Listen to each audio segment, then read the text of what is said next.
sun burned low in the sky, casting long golden streaks across the small dusty depot where the train screeched, to a halt with a hiss of steam and iron. A crowd of townsfolk gathered, their eyes drawn to the single passenger who stepped timidly onto the platform, her hands clutching a modest carpet bag, her lips pressed together in a tight line of nervous hope.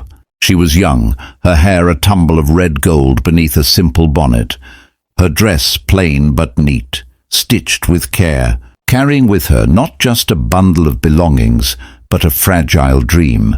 She had crossed states for a dream of belonging, of finding a husband who had written letters promising her a life of security, a home and maybe, if God willed it, love. But as her boots clicked against the wooden planks, she searched for his face among the waiting men, her heart thrumming like a frightened bird. And there he stood, tall, cold-eyed, with a sneer that cut deeper than words. He looked her over once, twice, and with a sharp shake of his head, he turned his back as though she were nothing more than a bad deal, muttering loud enough for those around to hear, "She ain't what I expected." Laughter rippled through the small crowd, cruel and cutting, and the girl's cheeks flamed crimson as she lowered her gaze, her dreams crumbling to dust in front of strangers. Rejected, unwanted, and humiliated, she stood frozen, unable to move, until the crowd began to drift away, leaving her alone in the gathering, shadows with the weight of despair pressing heavy on her chest. Just when she thought she would collapse from the shame and loneliness, a shadow fell across her path, and she lifted her eyes to meet the steady gaze of a man she hadn't noticed before, a cowboy. Broad-shouldered and weathered by sun and wind, his hat casting a protective shadow over his eyes, a leather vest worn from years of ranch work clinging to his frame. He didn't sneer, he didn't laugh. Instead, he offered her his hand, rough and calloused but steady, and with a voice low and firm he said, "You don't belong standing here like you've been thrown away. Come with me." For a moment she hesitated, because trust was not something easily given, especially after what had just been ripped from her.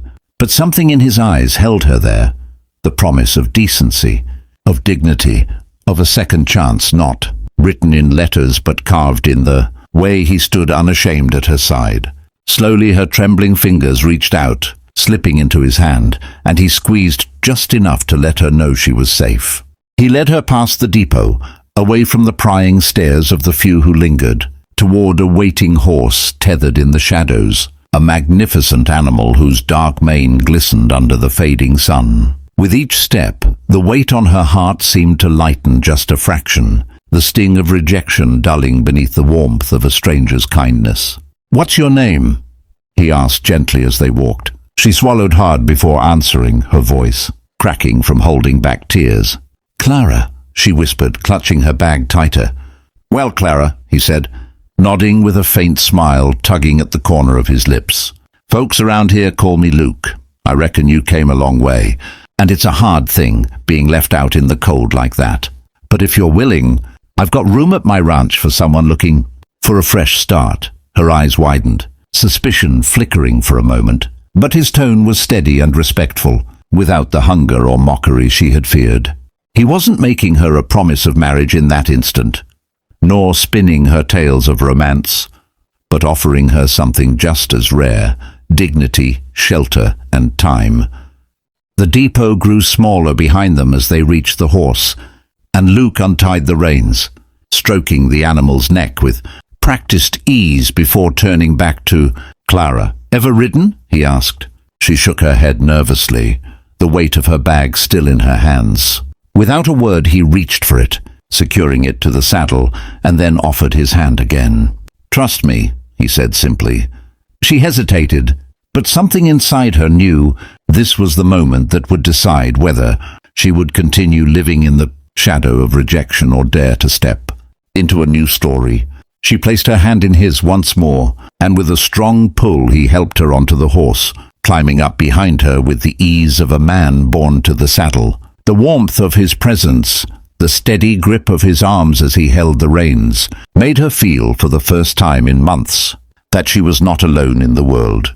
The horse snorted and stepped forward, carrying them away from the station, away from humiliation, into the vast stretch of open land that seemed endless beneath the fading sunset. As the rhythmic sound of hooves struck the earth, Clara felt her heartbeat slowly sink with the motion, her breathing easing as the wind tangled her hair and dried the tears on her cheeks. Luke's voice broke the silence, calm and reassuring.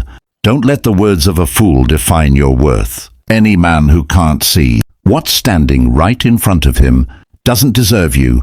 Life out here is hard, but sometimes it gives us exactly what we need when we least expect it. She closed her eyes for a moment, letting the words sink into her soul like rain after drought. For the first time since she stepped off that train, she no longer felt like a discarded parcel but a woman still capable of writing her own future. The ranch came into view as twilight descended, its fences stretching across rolling fields, the faint glow of lantern light spilling from the windows of a sturdy homestead. Luke guided the horse to a stop, dismounted and helped Clara down, his hand steady at her waist. "This here's home," he said simply, his tone carrying a quiet pride. Clara looked around, her chest tightening with both fear and hope, as though she were standing on the threshold of a new life she hadn't dared to imagine. Luke must have seen the storm in her eyes because he spoke again, softly.